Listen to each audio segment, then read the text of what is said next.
Vous savez, dans l'enseignement populaire de la loi de l'attraction, on vous dit en gros que vous pouvez manifester tout ce que vous voulez. Et en spiritualité, quand on entend ce genre de phrase, il y a toujours une question à se poser.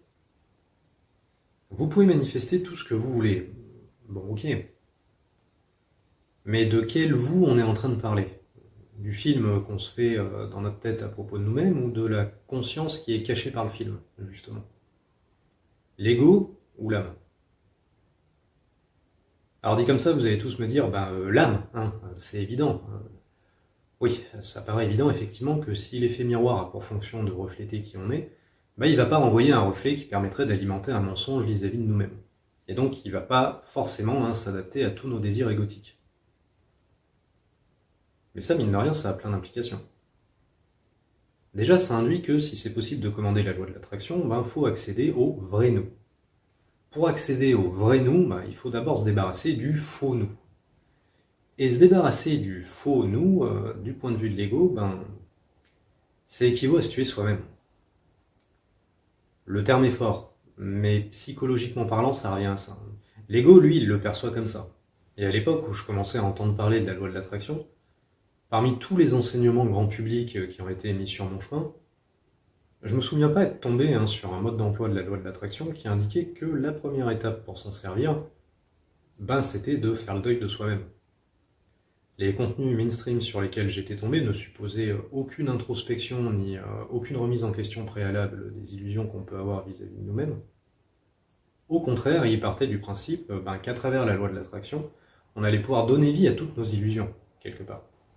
Mais surtout, si c'est l'âme qui est aux commandes, ça induit que, contrairement à ce que de nombreux discours suggèrent, on ne peut plus demander tout ce qu'on veut. Parce que si on considère désormais que la loi de l'attraction répond à l'âme, alors il peut y avoir des souhaits qui seront pas alignés.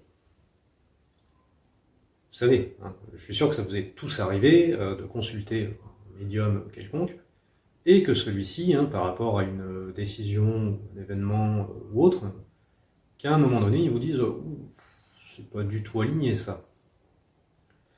Ça vous parle, non? Bon, alors on reprend ce que je vous ai dit dans les autres vidéos. Pas aligné en spiritualité, ça veut dire quoi? Ça veut dire que nos différents niveaux de conscience veulent pas tous la même chose.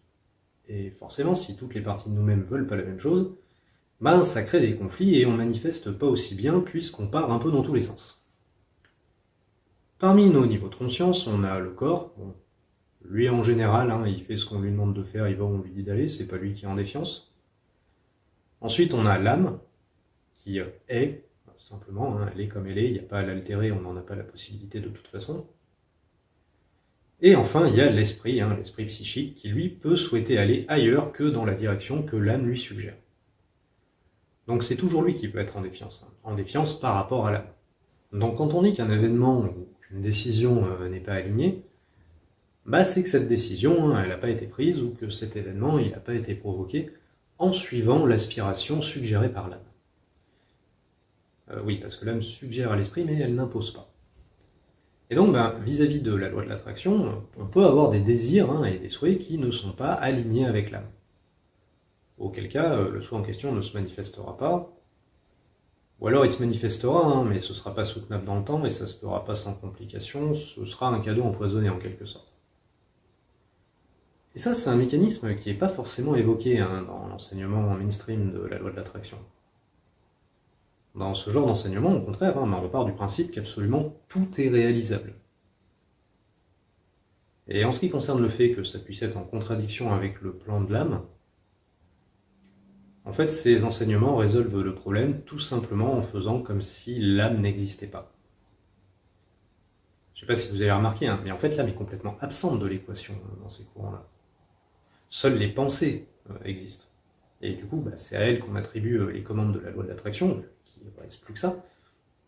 Mais en fait, alors je vous l'ai déjà dit dans ma série de vidéos sur la loi de l'attraction, mais je vais le redire ici, pour moi, ce ne sont pas nos pensées qui ont véritablement de l'influence sur la loi de l'attraction. Et c'est ce que je suggérais également dans ma double vidéo sur l'illumination. Parce que dans l'analogie que j'y avais faite, nos pensées, elles relèvent du domaine de l'écran mental, par définition.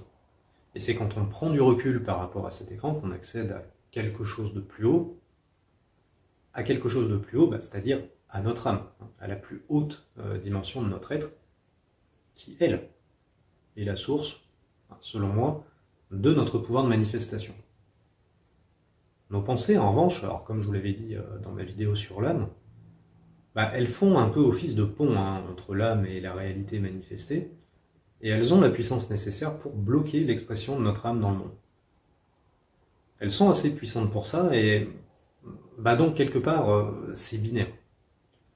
Soit nos pensées sont positionnées en alignement avec l'âme, quand on est dans la reconnaissance de notre vraie nature, et donc dans ce cas de figure, le mental est comme transparent, il laisse passer la lumière de l'âme, qui, elle, est l'énergie qui manifeste.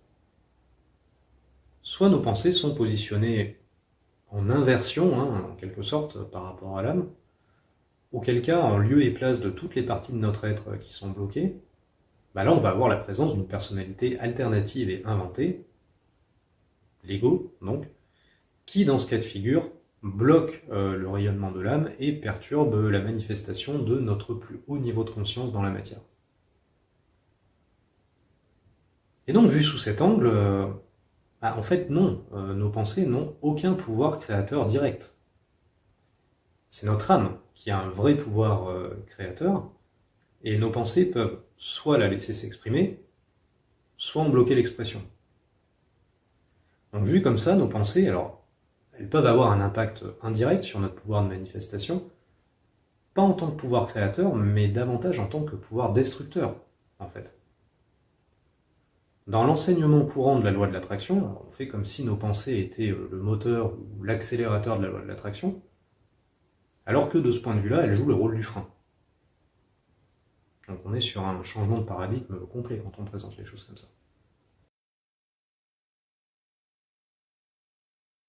Pour accéder à notre pouvoir créateur, c'est donc nécessaire de réaccéder à notre âme. Et à supposer qu'on accède à un tel niveau de conscience, jusqu'à quel point est-ce qu'on peut avoir le contrôle de la loi de l'attraction et réécrire notre réalité? J'en sais rien. Je préfère ne pas trop m'avancer là-dessus, parce qu'il y a encore un rappel qu'il faut que je fasse. On a vu que c'est l'âme qui est véritablement aux commandes de la loi de l'attraction. Ok. Mais en fait, ça va même plus loin. Parce qu'au fil de mes vidéos, je vous ai dit que l'âme, c'était quoi? Je vous ai dit que l'âme, c'était l'échantillon individuel de Dieu qui nous est alloué à chacun. Chacune de nos âmes, c'est une partie du divin. Donc, quand il y a un instant, je vous disais que certaines demandes, ou certaines décisions, certaines actions peuvent ne pas être alignées avec l'âme, en fait, maintenant, elles sont plus seulement en défiance vis-à-vis de l'âme. Elles sont plus seulement en défiance vis-à-vis de nous-mêmes. Maintenant, elles sont même en défiance avec le plan divin. Dans ma vidéo sur l'activité la plus proche de l'illumination, je vous ai dit que si vous aviez Dieu de votre côté, si on peut dire, forcément vous manifestez mieux. Vous avez Dieu de votre côté quand vous souhaitez la même chose que lui. Et en fait, à ce niveau de conscience-là, vous souhaitez la même chose que lui pour la simple et bonne raison que vous n'existez plus. Quand vous accédez à ce que j'ai appelé une perspective à la troisième personne, vous ne faites plus qu'un avec Dieu, vous êtes confondu avec Dieu, parce que vous avez gommé ce qui faisait la différence entre vous et Dieu. C'est-à-dire vous, votre identité terrestre. Donc vous êtes à un niveau de conscience où il n'y a rien d'autre que Dieu, où vous laissez passer le divin complètement. On dit qu'à travers la loi de l'attraction, on peut commander à l'univers. Oui, mais dans notre essence ultime, on ne fait qu'un avec l'univers. Donc en fait, la loi de l'attraction, c'est le processus via lequel l'univers commande à lui-même. La loi de l'attraction, c'est l'outil à travers lequel l'univers se manifeste lui-même. Et donc en fait, la loi de l'attraction, elle fonctionne en tant qu'outil pour la finalité suivante: inscrire par effet miroir dans la réalité matérielle le reflet de la réalité divine. C'est la loi qui a pour essence de nous permettre de connaître le divin par l'expérience de sa manifestation, et donc elle est le mécanisme par lequel, à travers nous, le plan divin est canalisé sur Terre. Voilà. J'ai pas la réponse ultime à la question du sens de la vie, mais en attendant, pour aujourd'hui, voilà, j'ai ça. Et alors la volonté divine, c'est quoi? J'en sais rien. Et ça, personne le sait. Personne connaît le plan divin dans sa totalité. Parce qu'on est quand même bien petit pour contempler une image bien grande. Mais même si on ne sait pas à quoi le grand plan ressemble dans l'absolu, ce qu'on peut dire, c'est que techniquement, hein, dans sa logique, le plan divin, ben, c'est le grand projet de manifestation que l'univers a pour lui-même. Même si personne ne sait à quoi cette manifestation ressemble au final, dans la logique, c'est ça. Et si notre âme, ben, c'est l'échantillon individuel de Dieu qui nous est donné, ben, de la même manière, hein, il y a un échantillon individuel du plan divin qui nous est donné et qui est donné à chaque âme, qui a pour fonction de manifester cette pièce particulière du grand pulse universel. D'une certaine manière, votre raison d'être en tant qu'âme, en tant qu'être spirituel, ben c'est à votre échelle de permettre l'expression du divin dans la matière. Et pour que vous réussissiez dans cette mission, alors, rassurez-vous, l'univers ne vous a pas laissé livrer à vous-même, il ne vous a pas posé au milieu de nulle part sans raison, il vous a donné un plan. Un plan pour votre vie qui par contre peut n'avoir rien à voir avec le plan que vous avez bricolé dans votre tête.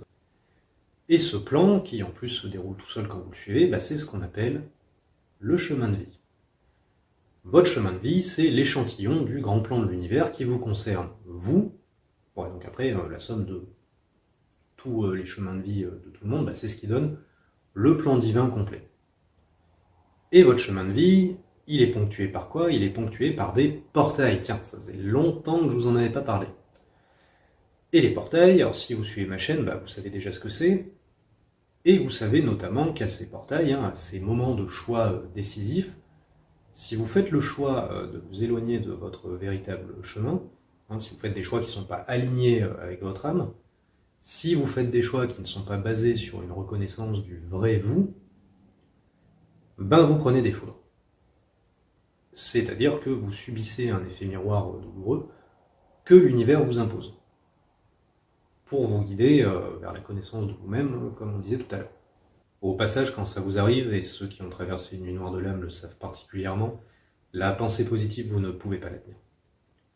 Le discours classique, selon lequel il suffit de penser positif pour attirer à nouveau du positif, vous ne parvenez pas à l'appliquer. C'est impossible. Parce que ce serait du déni quelque part, et que face à un effet miroir suffisamment puissant, le déni ça tient plus. Parce que dans cette situation, vous voyez bien que l'enjeu, c'est pas de faire que la réalité s'adapte à vos pensées, mais c'est bien de faire en sorte que vos pensées admettent enfin la réalité. Voilà, je referme la parenthèse. Et donc, quand je vous dis que l'univers, à travers l'effet miroir, il vous guide vers une plus grande expérience de vous-même, il ne le fait pas en vous plaçant au hasard dans une vie stérile, il le fait en vous plaçant sur le parcours sur lequel vous avez besoin d'être pour faire cette expérience de vous-même, justement.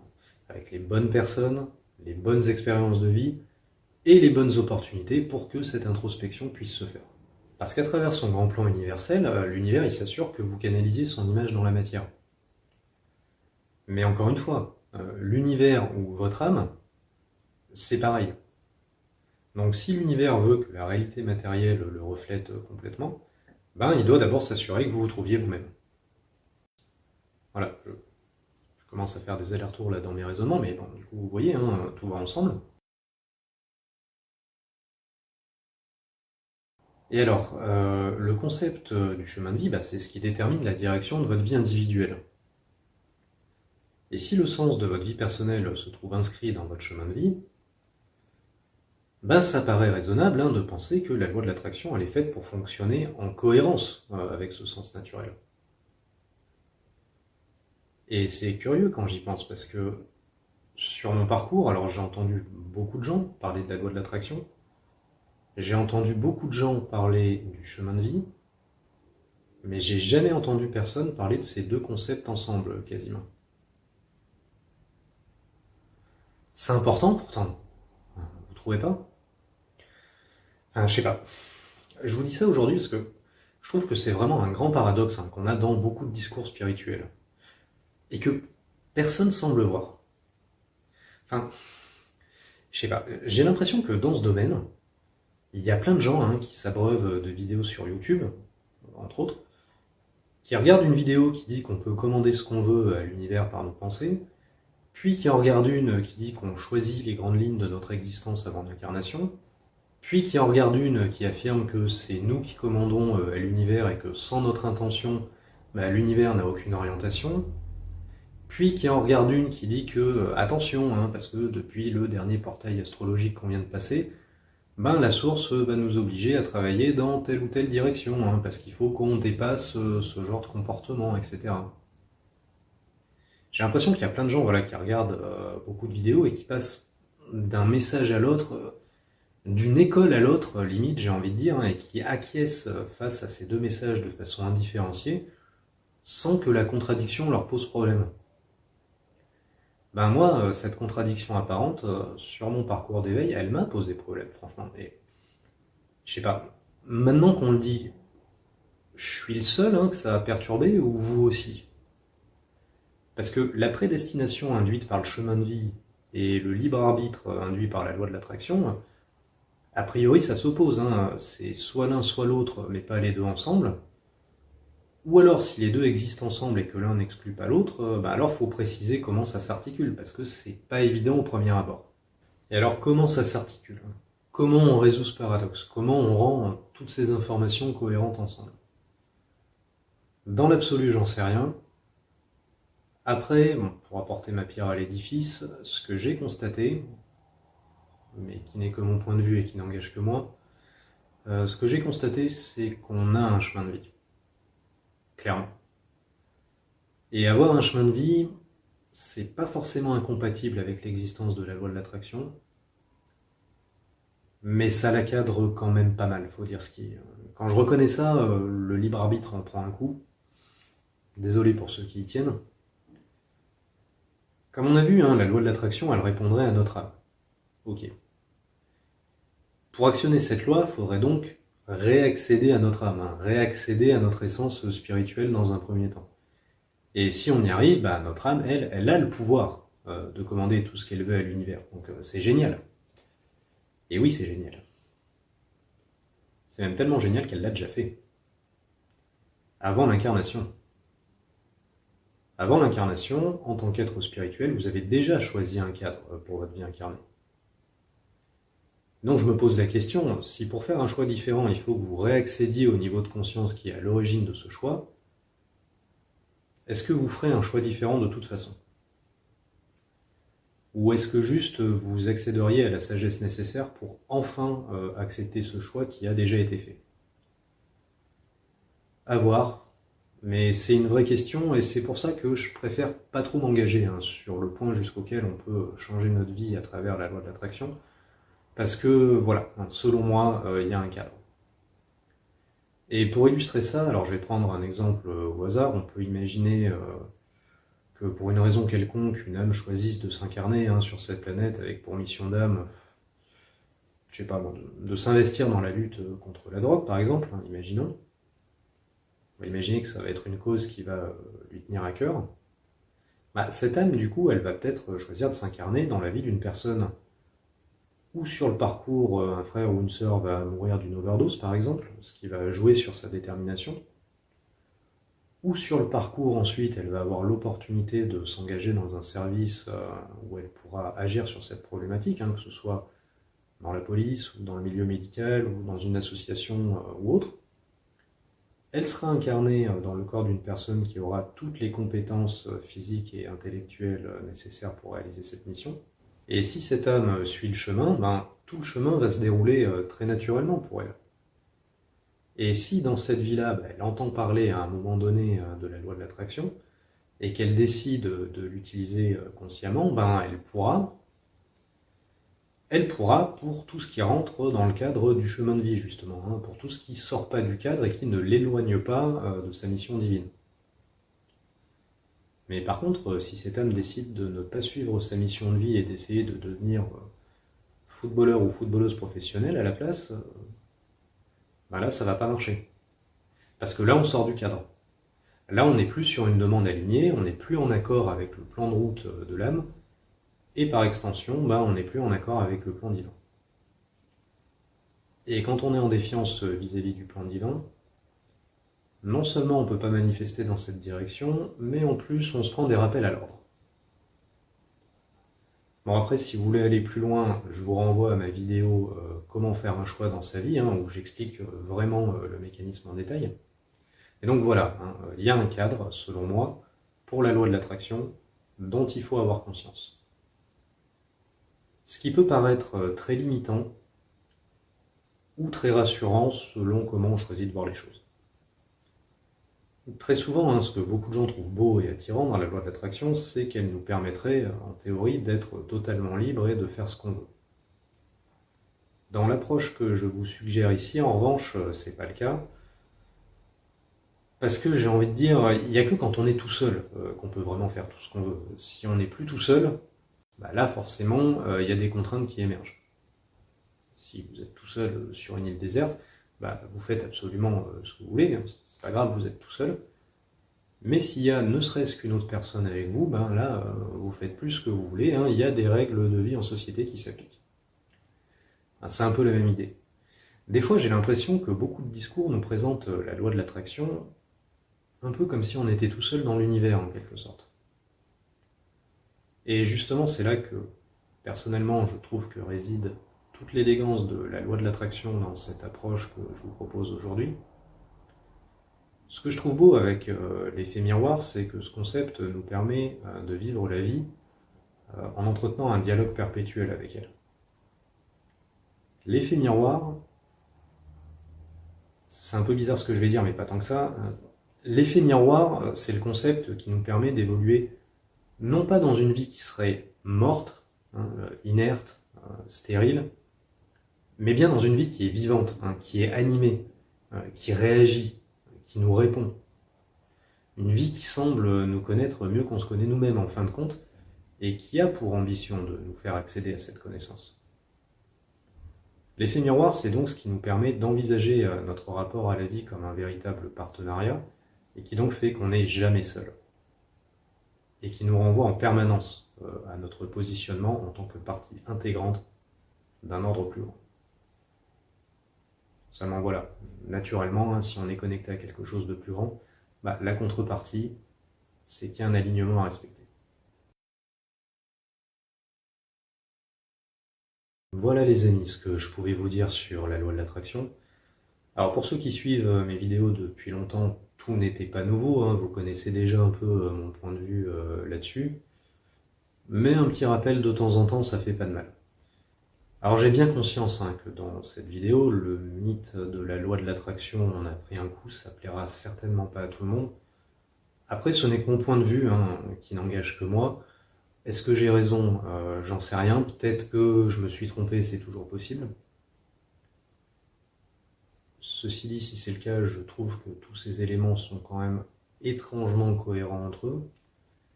Et puis, surtout, quand je regarde ma propre expérience, ou les témoignages que vous me faites parfois dans vos coachings, ou tout simplement la vie des gens autour de moi, je trouve que c'est encore cette approche-là qui décrit le mieux la vie telle que tous ensemble on l'expérimente.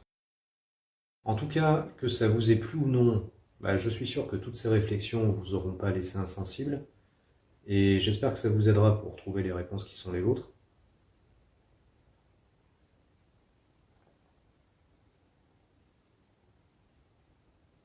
Et il y a un dernier élément d'ailleurs sur lequel je vous invite à réfléchir. Alors, je savais pas trop où me mettre au milieu du reste, mais écoutez, c'est peut-être bien que je vous en parle en conclusion finalement.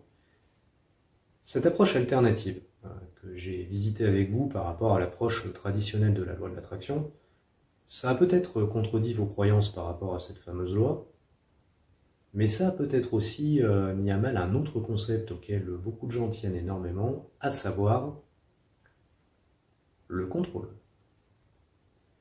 Parce que tous les discours traditionnels sur la loi de l'attraction, quelque part, ils nous promettent plus de contrôle sur l'existence. Alors que le message que je vous diffuse aujourd'hui, il suggère qu'en fait, même avec la loi de l'attraction, du contrôle, on n'en aurait peut-être pas autant qu'on pourrait le croire. Sauf que ça, le contrôle, on y tient. On adore ça. Et d'ailleurs, tous les enseignements spirituels qu'on nous diffuse, toutes les techniques qu'on nous révèle, toutes les petites astuces qu'on nous transmet, Au fond, tout ça, on en parle avec l'ambition sous-jacente de contrôler l'univers, hein, avec l'ambition de comprendre comment fonctionne le programme universel, hein, de craquer enfin le code pour hacker le système, en quelque sorte, et enfin le reprogrammer comme on voudrait. Par rapport à ça, je vais vous laisser avec une citation que j'ai trouvée quand j'ai préparé cette vidéo, une citation d'une certaine Elisabeth Tardy, qui aurait dit: